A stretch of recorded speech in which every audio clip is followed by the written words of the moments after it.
Again. So my name is Vraksha and welcome again to the lecture series. Earlier we have discussed about units and dimensions of different physical quantities.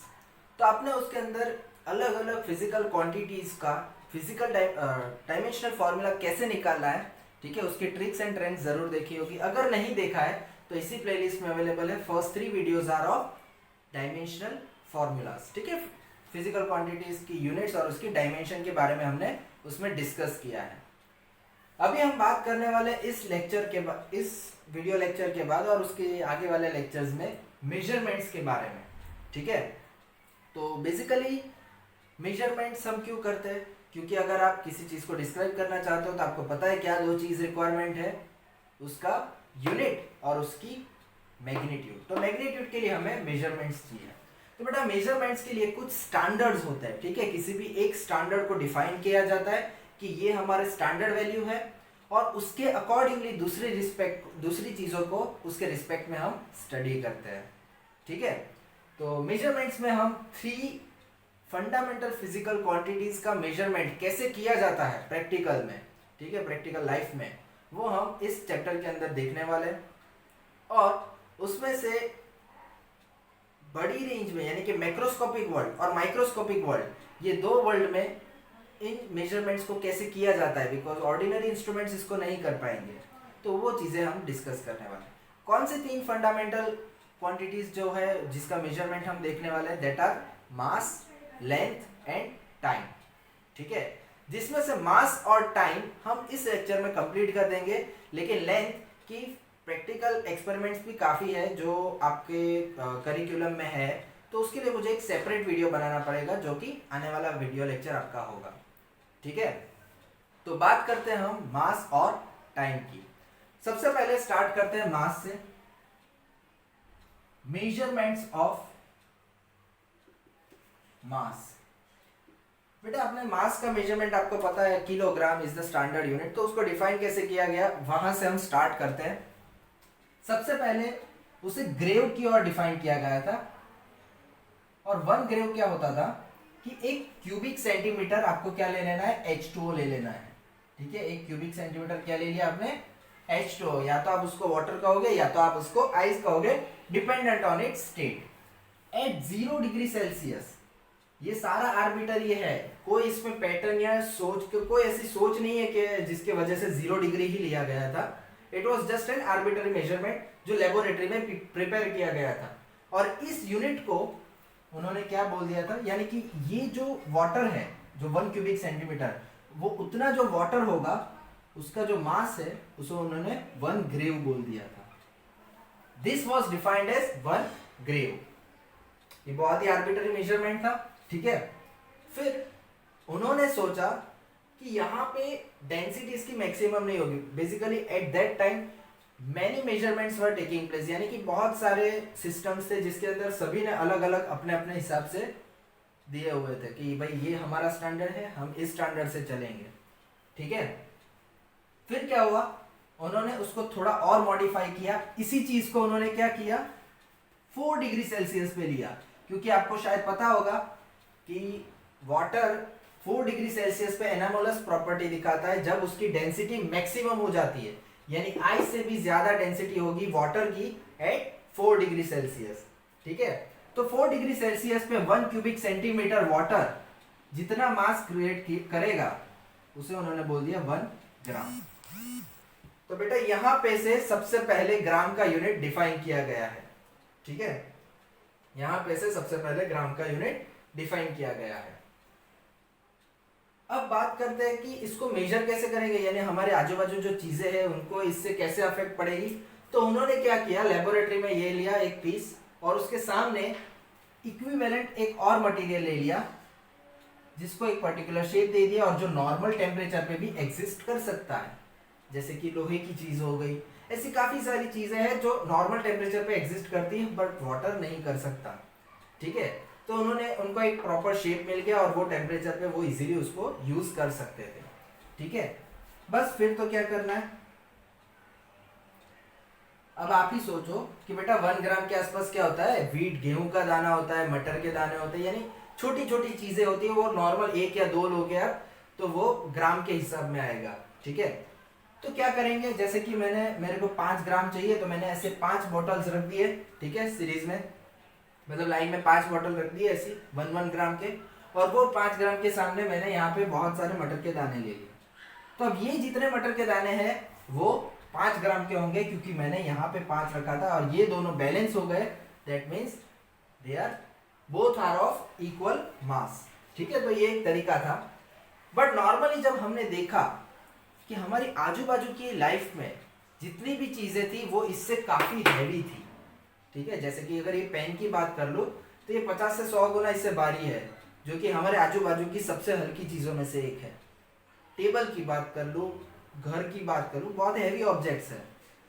तो SI system ने क्या बोला कि ये नहीं चलेगा, मतलब डेफिनेशन ऑफ कोर्स आप चला लो, लेकिन ये एज अ स्टैंडर्ड यूनिट हमको नहीं चलेगा। उसके लिए उन्होंने क्या बोला कि अभी हम इसके लिए थोड़ा हैवी यूनिट्स लेंगे। ठीक है, तो उन्होंने क्या डिस्क्राइब किया, उन्होंने कहा कि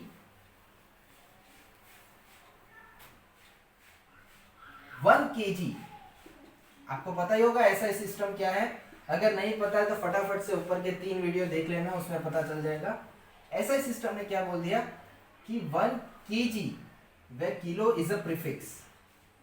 ठीक है, प्रीफिक्स यानी कि जो आगे लगता है, सफिक्स यानी कि जो पीछे लगता है। ठीक है, तो किलो इज प्रीफिक्स, और जिसको यूज किया जाता है टू डिस्क्राइब, किलो को पर्टिकुलरली डिस्क्राइब करने के लिए कि 10⁻³ पावर किसी को भी मल्टीप्लाई करवाना हो तो किलो यूज करते हैं। जैसे कि अगर 70 यूज कर रहे हैं तो दैट इज 10⁻²। ठीक है, ऐसे काफी सारे होते हैं। तो जिसमें से 1 kilogram was chosen as 1 standard unit. तो उन्होंने क्या किया, एक वेट एंड मेजरमेंट्स की एक ब्यूरो होती है, इंटरनेशनल ब्यूरो है, स्टैंडर्ड ब्यूरो। ठीक है, वहां पे उन्होंने एक आईपी के रखा होगा जो है प्लेटिनम इरिडियम एलॉय। ठीक है, एक प्लेटिनम इरिडियम एलॉय है। ठीक है, और वो एलॉय का एक स्टैंडर्ड शेप और मास है। ठीक है, जिसको उन्होंने लेबोरेटरी में रखा हुआ है एक डब्बे के अंदर। इसका जितना मास होगा उसी को हम बोल देंगे 1 kg। इसका जितना मास होगा उसी को हम बोल देंगे 1 kg, और उसके रिस्पेक्ट में आपने जैसे वो नॉर्मल बैलेंस में देखा था वैसे ही इसका मेजरमेंट होगा। ठीक है, so this is how measurement of mass has evolved. कहां से, पहले ग्रेव आया, ग्रेव के बाद ग्राम आया। अब आप मार्केट में तो बोलोगे नहीं कि मेरे को 10,000 ग्राम व्हीट दे दो या फिर पोटैटो दे दो, आपको केजी यानी स्मॉलर यूनिट्स, स्मॉलर नंबर्स लोगे ना। तो इस वजह से केजी को डिफाइन किया गया, जो कि एक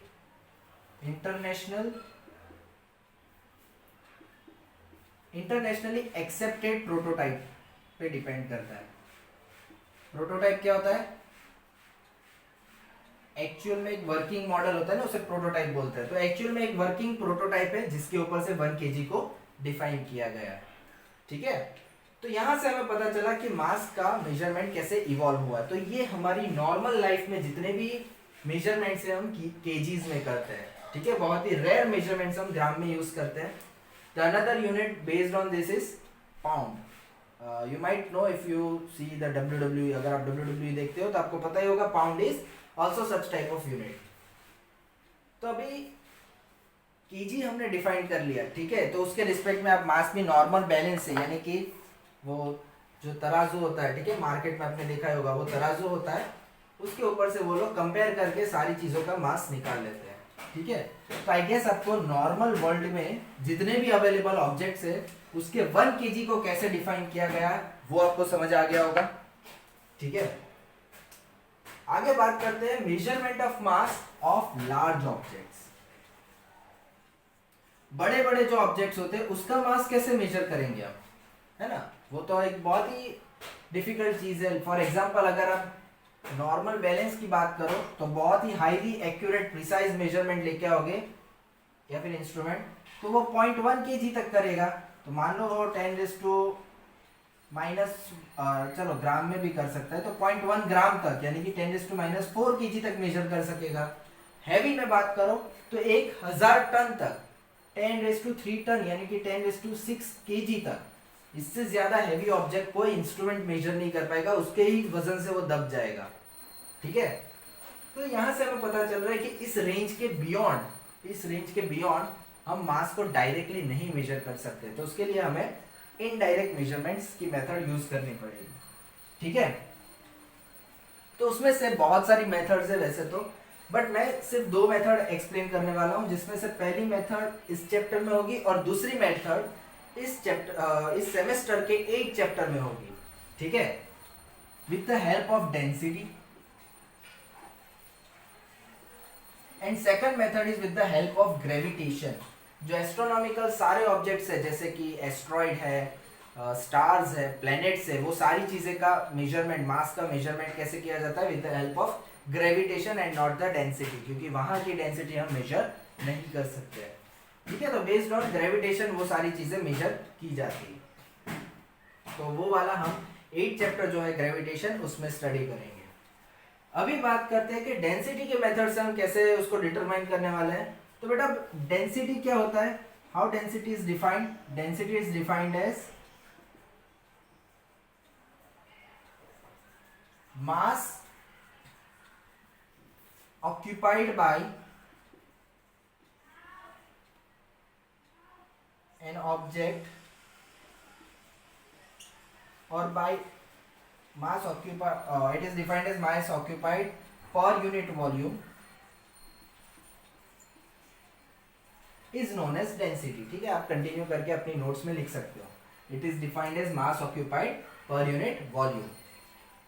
तो बेटा जैसे कि एक बड़ा सा क्यूब ले लो, ठीक है, बहुत बड़ा क्यूब है, जिसमें से अगर आप यहाँ से कहीं से एक टुकड़ा निकालो, यहाँ से कहीं से एक टुकड़ा निकालो, यहाँ से कहीं से एक टुकड़ा निकालो, सच दैट के सभी का वॉल्यूम यूनिट होना चाहिए 1 मीटर क्यूब या फिर 1 centimetre cube, based on your system of unit. तो ऐसा कोई आपने 3 जगह से टुकड़े निकाले, ठीक है, और उन सभी का जब आप मास निकालोगे, आप अगर यूज ऑफ इंस्ट्रूमेंट यूज करके उसका मास निकाल रहे हो, तो सभी का मास सेम आएगा, दैट मीन्स उसकी डेंसिटी सेम रहेगी। ठीक है, तो डेंसिटी गिवन कंडीशन में गिवन मटेरियल की सेम होती है। यहाँ पे आप और एक चीज ऐड कर सकते हो, at given certain conditions, pressure और टेम्परेचर बदलने पे कई चीजों की डेंसिटी बदल जाती है, but that is a different matter of understanding. ठीक है, अभी के लिए हमें ये मान के चलना है कि density remains constant for given condition. ये कैसे यूज करेंगे हम, तो बेटा डेंसिटी होता है मास पर यूनिट वॉल्यूम। ठीक है, अब मान लो इसी को हम एक एग्जांपल से स्टडी करते हैं। बेटा अगर आपको मास ऑफ अर्थ निकालना है, ठीक है, अर्थ का मास निकालना है, तो कैसे निकालोगे, उसको कौन से तराजू पे तोलोगे, उसको तो आप नहीं तोल सकते। तो क्या करोगे आप, आपको अर्थ की एवरेज डेंसिटी निकालनी होगी, यानी कि अर्थ के डिफरेंट डिफरेंट पार्ट्स पे उसकी डेंसिटी निकाल के उसका एवरेज निकालोगे बाय सर्टेन मेथड। ठीक है, मैं आपको अभी दे देता हूं उसकी वैल्यू 5.51 इंटू 10⁻³ kg पर मीटर क्यूब, यानी अर्थ के अंदर से आप खोद के निकालोगे, 1 मीटर क्यूब का वेसल भर दोगे, तो उसका मास 5.5 इंटू 10⁻³ kg होगा। ठीक है, ये अर्थ की एवरेज मास डेंसिटी है। ठीक है, अब बात करते हैं कि अर्थ को हम क्या करेंगे, स्फीयर मान के चलेंगे कि वो एक परफेक्ट स्फीयर है। हालांकि हमें पता है कि वो स्फीयर परफेक्ट नहीं है, थोड़ा सा बल्ज है, थोड़ी साइड से उसमें खड्डे हैं, बट लेट अस से it is a perfect sphere. ठीक है, it is a perfect sphere. बेटा उसका रेडियस वो भी आप मेजर कर सकते हो। ठीक है, वो हम देखेंगे कि लेंथ, बड़ी सी लेंथ कैसे मेजर करते हैं, वो जो लेंथ का टाइम आएगा तब उसमें हम स्टडी करेंगे। तो मान लो आपने रेडियस पहले से निकाल के रखी है 6.4 इंटू 10⁻, आपको पता होनी चाहिए 6400 किलोमीटर के आसपास होती है। एग्जैक्ट फिगर के लिए आप गूगल भी कर सकते हो, इट इज अराउंड 6398 और 58 किलोमीटर।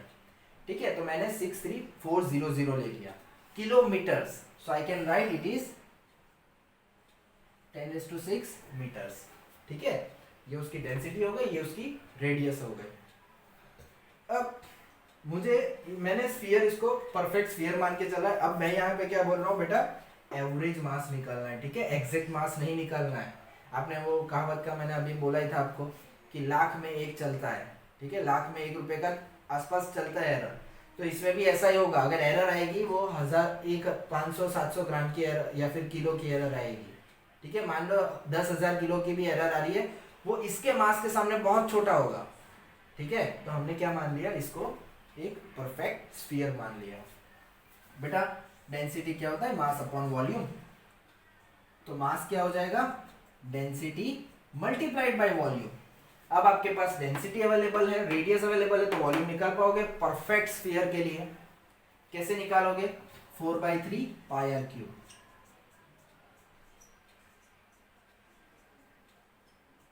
पाई की वैल्यू 3.14 ले ली है मैंने एज एन अप्रोक्सीमेशन। अगर ये सारा कैलकुलेशन आप करोगे तो आपको आंसर मिलेगा 5.59 और लेटर से 5.6 into 10⁻24 kg, and this is not the absolute mass, this is an approximate mass. ठीक है, ये अप्रोक्सीमेट मास है। तो ऐसे आप किसी भी हैवी ऑब्जेक्ट्स का with the help of density आप उसकी मास फाइंड कर सकते हो। फॉर एग्जाम्पल अगर मैं आपको बोल दूं कि ह्यूमन फ्लैश है या फिर किसी भी एनिमल फ्लैश, यानी उसका जो मास होता है, ठीक है, जिसको हम मास बोलते हैं, तो मान लो हाथी का जो फ्लैश है, ठीक है, उसका मास है और उसकी डेंसिटी है 1000 kg पर मीटर क्यूब। तो मैंने आपको बोल दिया कि किसी भी अप्रोक्सीमेट एक हाथी है, एलिफेंट है, ठीक है, उसका मास मुझे डिटरमाइन करके बताओ, मतलब उसका ऑर्डर क्या होना चाहिए। जैसे कि इसका ऑर्डर है 10⁻24 kg, 10⁻24 kg है, वैसे ही एलिफेंट का पावर क्या होना चाहिए मास का। ठीक है, तो आप क्या करोगे, एक नॉर्मल हाथी होता है, उसकी हाइट क्या होती है, उसकी विड्थ क्या होती है, ठीक है, और उसकी लेंथ क्या होती है, ये 3 डायमेंशन देखोगे। फिर नॉर्मली वो कैसे शेप में होता है, मुझे तो वो सिलेंडर जैसा ही लगता है, बीच से सिलेंडर होता है और नीचे 4 खंभे होते हैं। ठीक है, तो ऐसे आप अप्रोक्सीमेशन, अगर मान लो क्यूब भी ले रहे हो ना, तो आपको ऑर्डर मिल जाएगा। ठीक है, so this was one of the method to obtain the mass of large objects. Astronomical objects का भी निकाला जा सकता अगर उनकी डेंसिटी आप पता लगा सको, लेकिन उनकी डेंसिटी इतनी इजी नहीं होती निकालनी, इसीलिए क्या करना पड़ता है, उसके लिए और एक मेथड है with the help of gravitational force, जिससे इससे ज्यादा एक्यूरेट वैल्यू आपको मिल जाएगी। ठीक है, तो वो हम चैप्टर 8 में सीखेंगे। यहाँ पे मेजरमेंट ऑफ लार्ज ऑब्जेक्ट्स तो हो गया, अब स्मॉल ऑब्जेक्ट्स की बात करते हैं। बेटा स्मॉल ऑब्जेक्ट्स जो होते हैं,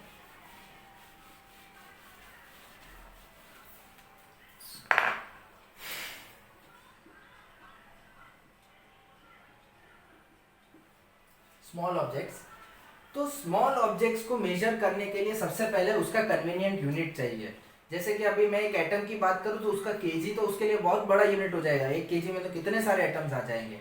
ठीक है, तो स्मॉल ऑब्जेक्ट्स के लिए यूनिट भी कन्वीनियंट चूज करना पड़ता है, जिसके लिए उन्होंने चूज किया है यूनिफाइड एटॉमिक मास यूनिट, जिसे वो लोग प्यार से क्या बोलते हैं, बड़े प्यार से बोलते हैं 1 AMU, एटॉमिक मास यूनिट। इसको डिफाइन कैसे किया गया है, जैसे उस किलोग्राम को डिफाइन किया गया था एक स्टैंडर्ड प्रोटोटाइप से, 1/12 जो भी वैल्यू है उसका 12th 12वां हिस्सा कर दो, किसका, mass of 1 atom of C12 isotope. Carbon के काफी सारे आइसोटोप है, उसमें से C12 आइसोटोप चूज करो और उसका 1/12 कर दो तो आपको 1 AMU मिल जाएगा। ठीक है, जिसको अगर केजी में आपको चाहिए तो नियरली अबाउट इतना केजी होगा। ठीक है, पर हर बार इतना नास्टी, इतने बड़े बड़े फिगर्स यूज ना करने पड़े, इसलिए क्या किया उन्होंने, इसमें इलेक्ट्रॉन्स इंक्लूड कर देना है। ठीक है, ये प्योर न्यूट्रल एटम है। अभी बड़े बड़े यूनिट्स ना यूज करने पड़े, इसके लिए हम क्या करते हैं, इसको 1 AMU मान लेते हैं। मान लो 4 एटम है, 4 कार्बन एटम है, तो उसका कितना हो जाएगा, 4 AMU। ठीक है, तो आपको कैलकुलेशंस इजी पड़ती है। So this was the one of the method to one of the unit for calculation of atomic particles. ठीक है, अभी यूनिट तो ठीक है, लेकिन मान लो कि एटॉमिक और सब एटॉमिक पार्टिकल्स का हमें मास का मेजरमेंट करना है। ठीक है, तो उसके लिए क्या हम क्या करेंगे, उसके लिए एक इंस्ट्रूमेंट है जिसका नाम बोला जाता है मास स्पेक्ट्रोमीटर। ठीक है, जिसकी मदद से वो लोग क्या करते हैं, मासेस मेजर करते हैं, और वो डिपेंड करता है radius is proportional to the radius of trajectory is proportional to the mass of the charge particle, जो कि एक मैग्नेटिक और इलेक्ट्रिक फील्ड में मूवमेंट करता है। ये सारी चीजें शायद अभी आपको समझ में ना आए, लेकिन 12th में जब आओगे तब आपको इसके बारे में आराम से समझ में आ जाएगा। ठीक है, तो ये एक इनडायरेक्ट मेथड है मेजरमेंट की। ऑफ कोर्स अभी आपके समझ के बाहर है तो हम इसमें नहीं जाएंगे, but you should know that there is one instrument which is able to measure the mass of very small particles, subatomic particles. Whether it is how much small, it has to be charged because small particles are always charged particles. तो जितने भी charge particles है वो सारे इससे major किए जा सकते हैं। ठीक है, तो यहाँ पे हमारा मास का नॉर्मल मेजरमेंट, उसके यूनिट्स कैसे डिफाइन किए गए और लार्जर ऑब्जेक्ट्स के मेजरमेंट्स कैसे किए जा सकते हैं वो हमने देख लिया by indirect methods and direct methods. ठीक है, अभी बात करते हैं मास की रेंज कहां से कहां तक है। तो आपको पता होना चाहिए ये चीजें कि इलेक्ट्रॉन जो कि 10⁻30 kg होता है, ठीक है, वहां से लेके फिजिक्स के अंदर जो मेजरमेंट होता है ऑब्जर्वेबल फिजिकल यूनिवर्स, ठीक है, यूनिवर्स जितना हम देख सके अभी तक उसी का मास बता सकते हैं ना, तो उसका मास अप्रोक्सीमेटली दिस मच kg है। तो अगर आप देखोगे रेंज तो it is a vast range of let us से 10⁻85 ऑर्डर, 10⁻85 का ऑर्डर है, 10⁻30 this side and 10⁻55, so it is a vast range. This is for observable universe. This is for observable universe and this is for electron. एक electron का इतना मास होता है। ठीक है, तो अभी तक हमने क्या डिस्कस किया कि मास का जो मेजरमेंट करते हैं उसके लिए स्टैंडर्ड किसे रखा गया है। ठीक है, उस स्टैंडर्ड के रिस्पेक्ट में नॉर्मल जो चीज़ें हैं वो हम स्मॉल बैलेंस से मेजर कर सकते हैं।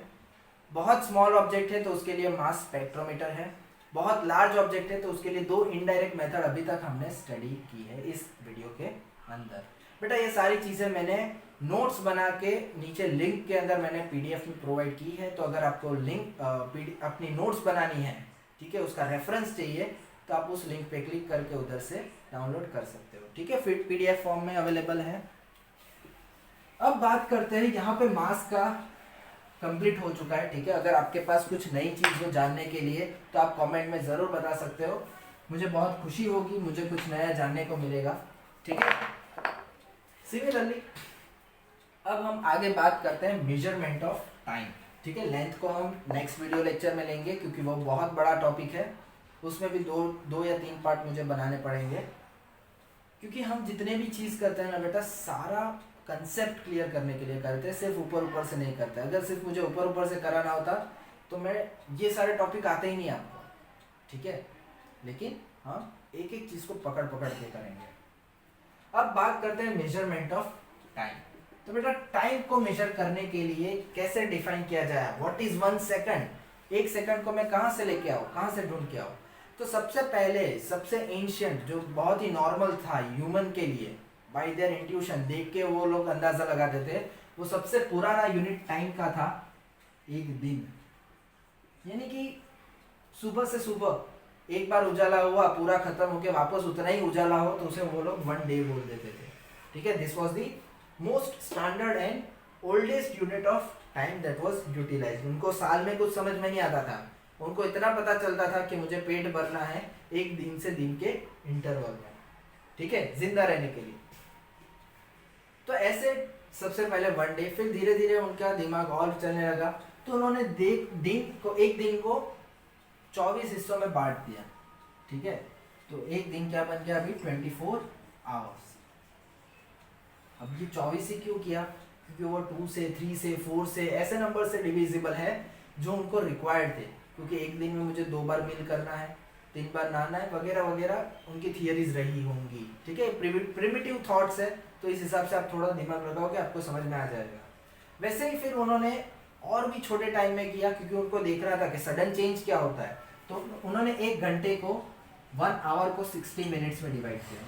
ठीक है बेटा, यहाँ पे देखना, डे को आवर्स में करने के लिए 24, आवर्स को मिनट्स में करने के लिए 60। It is not 24 hours is equal to 60 minute, it is 1 hour is equal to 60 minutes. Similarly this 60 minutes is divided into 60 seconds. That is 1 minute is divided into 60 seconds. Similarly 1 second is 1 second is 60 quarters, and 1 quarter is 60, this is thirds and not the quarters, thirds, and this is quarter. This is how the time is divided into small fragments. So it is basically passage of moments, यानी कि पल जो बीतते हैं ना, उसको वो लोग टाइम में मेजर करते थे कि भाई इतना सारा पल बीत गया, यानी इतना एक दिन बीत गया, ठीक है। तो यहाँ पे जो स्टैंडर्ड यूनिट एसआई ने माना है उसको उन्होंने सेकंड बोला है।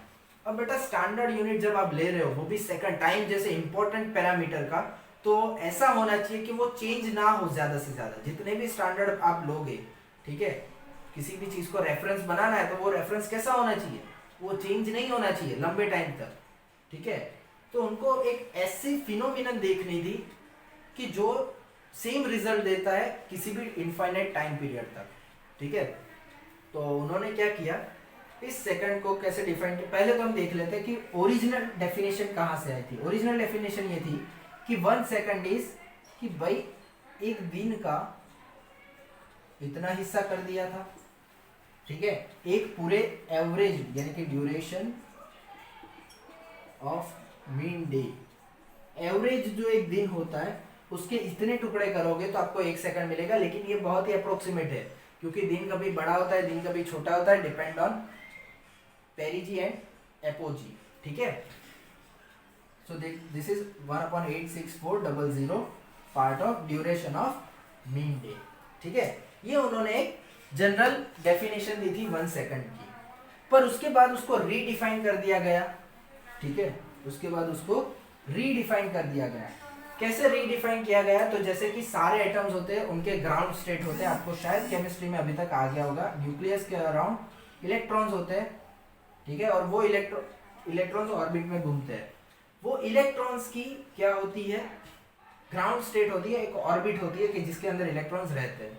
उसको अगर आप एनर्जी दोगे तो वो एक्साइट करके हायर ऑर्बिट में ट्रैवल करती है, ठीक है। जैसे ही वो अनस्टेबल फील करेगा, वापस नीचे आएगा, वो कुछ रेडिएशन एमिट कर देगी, ठीक है। तो उन्होंने क्या किया, एक ऐसे एटम को चूज किया जिसको बोलते हैं सीजियम 133, ये उसका एक आइसोटोप है, ठीक है, सीजियम का। एक 133, एक 137 है, ऐसे बहुत सारे, ठीक है। ये सीजियम आइसोटोप, ठीक है, उसका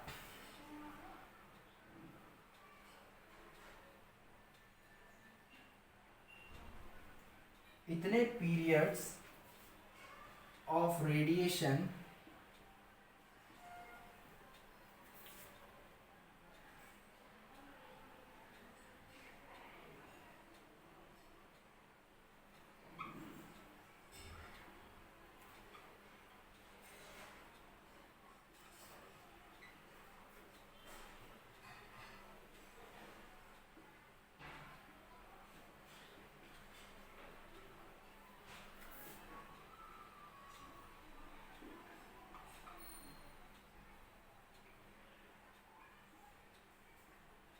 यानी कि जो टाइम ड्यूरेशन लग रहा था, ठीक है, जैसे कि अभी ये 1 सेकंड हुआ, जो टाइम ड्यूरेशन लग रहा था 192631770 पीरियड्स ऑफ रेडिएशन का, ठीक है, जो मैंने बताया कि वो क्या होता है, इलेक्ट्रॉन हायर स्टेट में गया, वापस नीचे आ जाता है अपने ओरिजिन स्टेट में, ठीक है। तो ऐसे कितने पीरियड्स होने चाहिए, 192631770, इतने पीरियड्स ऑफ जब ऑसिलेशन होंगे और इतने रेडिएशंस निकलेंगे, ठीक है, और वो कहाँ पे जा रहा है, अपने हाइपर फाइन लेवल, यानी कि उसकी जो एनर्जी लेवल्स होती है, ये सारी चीजें केमिस्ट्री में शायद आप पढ़ने ही वाले हो आगे, ठीक है, नहीं हुआ तो फिजिक्स में भी पढ़ने वाले हो 12th में। और ये जब ऑसिलेशन करता है अपने ग्राउंड स्टेट से सीजियम के इलेक्ट्रॉन्स, तो उस टाइम ड्यूरेशन को हमने 1 सेकंड की ओर डिफाइन किया है। 1 second is defined as 192 this much periods of radiation during the transition between the hyperfine levels from the ground state of caesium 133। और ये बहुत ही स्टेबल चीज पूरे अब यूनिवर्स में अभी तक साइंटिस्ट को मिली है, एक सीजियम है और एक रिबिडियम है। इसकी एक्यूरेसी कितनी है, तो कि 2 पार्ट्स इन 10⁻14, जिसका मतलब क्या हुआ कि अगर 10⁻14 बार ऐसी वाली चीज को यानी कि ये रेडिएशंस को ऑब्जर्व किया गया तो उसमें से सिर्फ 2 ही बार वो गलत होगा, सिर्फ 2 ही बार गलत होगा। यानी आप ऐसा पकड़ के चलो कि अगर इस इंस्ट्रूमेंट, इसको हम एटॉमिक क्लॉक बोलते हैं, ठीक है, एटॉमिक क्लॉक बहुत ही हाईली प्रिसाइज और एक्यूरेट इंस्ट्रूमेंट है टाइम को मेजर करने के लिए, ठीक है। रूबिडियम क्लॉक भी, सीजियम क्लॉक भी बोलते हैं इसे। तो बेटा ये जो क्लॉक है, ठीक है, इसकी एक्यूरेसी इतनी है कि इसके अंदर अगर 1 सेकंड का एरर लाना हो ना, 1 सेकंड का एरर, तो उसके लिए कम से कम 14 मिलियन साल चाहिए, 14 मिलियन ईयर्स तक अगर ये क्लॉक वर्क कर रही है तो इसमें 1 सेकंड का एरर आ सकता है। इतनी प्रिसाइज और एक्यूरेट ये इंस्ट्रूमेंट है, ठीक है। ऐसा ही सिमिलर उनको एक और मटेरियल मिला है जिसे रूबिडियम कहते हैं, ठीक है, रूबिडियम। और वो रूबिडियम इसलिए यूज होता है, उसकी एक्यूरेसी इससे थोड़ी कम है, 1 पार्ट्स इन 10⁻12 ये रूबिडियम की है, ठीक है। रूबिडियम की एक्यूरेसी कम होने के बावजूद ज्यादा ये इसलिए यूज होता है क्योंकि इसका ये पोर्टेबल डिवाइस है, यानी इसको आप मूव करा सकते हो, ये पोर्टेबल नहीं है, इसको आप जल्दी मूव नहीं करा सकते हो, ठीक है। तो बेसिकली ये एटॉमिक क्लॉक्स है जो यूज होती है सेकंड्स को डिफाइन करने में और मेजर करने के लिए, ठीक है। तो बेसिकली अगर आप एक बार घड़ी कैसे काम करती है, रोटेशन पीरियड्स मूव होने पे वो क्लिक करती है और वो पूरा घूमता है, तो सिमिलर इसमें भी सेम टू सेम होता है कि इसके इतने ऑसिलेशंस कंप्लीट होने पे वो 1 सेकंड को आगे क्लिक कर देगा, ठीक है। क्लिक क्लिक क्लिक ऐसे पूरा टाइम बनता है, ठीक है। So this is the way of measurement of time, ठीक है। मोस्ट एक्यूरेटली इसी से मेजर होता है। अभी बात करते हैं कि टाइम की रेंज क्या है। जैसे हमने मास की रेंज देखी, याद हो गई होगी अभी तक तो मास की रेंज। वैसे ही बेटा टाइम की रेंज क्या होती है? टाइम की रेंज होती है 10⁻24 सेकेंड्स टू 10⁻17 सेकेंड्स। कितना बड़ा डिफरेंस है, बहुत छोटा लग रहा है। 10⁻24 सेकेंड, 1 सेकेंड ये जो हुआ उसके भी 10⁻24 पार्ट्स करो, और जो सबसे छोटा पार्ट है उसको हम 10⁻24 सेकेंड बोलेंगे। दिस इज द टाइम और life time of highly unstable particle. जो पूरे यूनिवर्स में सबसे अनस्टेबल पार्टिकल है वो इतनी देर तक एग्जिस्टेंस में रहता है, फिर उसका एग्जिस्टेंस खत्म हो जाता है, ठीक है। और ये है हमारा life span of universe. Always I will write observable universe. पूरे यूनिवर्स का जो लाइफ स्पान है, ठीक है, वो कितना है? 10⁻17 सेकंड्स। ये 10⁻17 सेकंड्स तब से माना गया है जो एक प्रपोज थियरी है, बिग बैंग थियरी, ठीक है। बिग बैंग थियरी के हिसाब से पहले कुछ नहीं था और फिर सडन से एक एक्सपांशन हुआ, एक एक्सप्लोजन हुआ, जिसके बाद एनर्जी धीरे धीरे मैटर में कन्वर्ट होने लगी एंड सो ऑन अभी तक हमारा ये जो यूनिवर्स बना है, ठीक है, वो उसके बाद बना है। यानी कि बिग बैंग होने के बाद 10⁻17 सेकंड्स के बाद प्रेजेंट टाइम हमारा ये। This is the order and not the exact value, ठीक है। ये ऑर्डर है, यानी इतना टाइम हुआ होगा approximate. So basically this is the measurement of time. Measurement of time smaller time atomic clock से होता है, और नॉर्मल जो होता है वो बिग बैंग को रेफरेंस माना जाता है, ठीक है, कि बिग बैंग इतने साल पहले हुआ है, 10⁻17 सेकंड्स पहले। सिमिलरली उसके कुछ 1000 सेकंड्स के बाद मैटर फॉर्मेशन हुआ, मैटर फॉर्मेशन के बाद मैटर्स का कॉम्बिनेशन होने लगा। कौन सा मैटर कितने टाइम पहले हुआ होगा उसका रेफरेंस कहाँ से लिया जाता है? बिग बैंग से लिया जाता है, ठीक है। तो आई होप आपको यहाँ तक पूरा समझ में आ गया होगा। ये था measurements of mass and measurement of time के लिए वीडियो, ठीक है। यहाँ हमने क्या सीखा कि किसी भी चीज को रेफरेंस मानते हैं और फिर उसके हिसाब से मेजरमेंट करते हैं। तो आपने वो ओरिजिन भी देखा कि रेफरेंस का ओरिजिन कहाँ से आया, और then you also have seen how to measure the mass and time, ठीक है। आने वाले वीडियो में आपको और भी ज़्यादा मजा आएगा जब हम लेंथ के लिए यही सारी चीज़ें पढ़ेंगे, ठीक है, क्योंकि लेंथ का जो है वो उसके प्रैक्टिकल एप्लीकेशंस भी है जो आप लेबोरेटरी में यूज़ करोगे। सो आई होप आपको ये वीडियो अच्छा लगा होगा, कंटेंट भी अच्छा लगा हो, तो वीडियो को सब्सक्राइब करना, लाइक करना और शेयर करना मत भूलना। Thank you for viewing this lecture.